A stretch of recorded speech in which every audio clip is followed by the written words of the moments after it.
Moi, aujourd'hui, je comprendrais totalement un Français qui dit qu'il ne veut pas de Noirs dans son gouvernement. Parce qu'en Mauritanie, lorsqu'on voit le gouvernement, ils sont tous blancs. Tous blancs.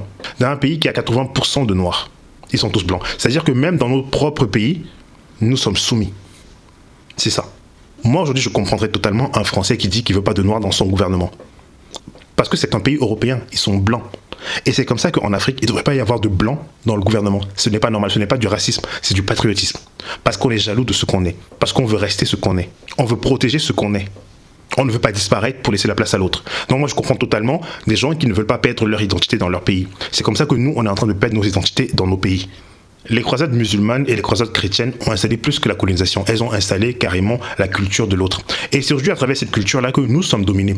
Et c'est aujourd'hui à travers cette culture-là que nos pays sont annexés. C'est aujourd'hui à travers cette culture-là que nos pays sont complètement blanchis. Lorsqu'on voit ce qui se passe au nord du Mali, lorsqu'on voit ce qui se passe au Soudan, lorsqu'on voit ce qui se passe en Mauritanie, on se dit qu'il y a 1000 ans, le plan avait déjà commencé. Parce que ce qui se passe aujourd'hui, c'est juste les résultantes des croisades.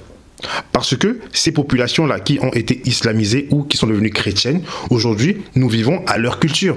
Et grâce à cette culture-là, grâce à ce soft power qu'ils ont laissé, nous sommes infiltrés. Et petit à petit, nous sommes remplacés. C'est tout.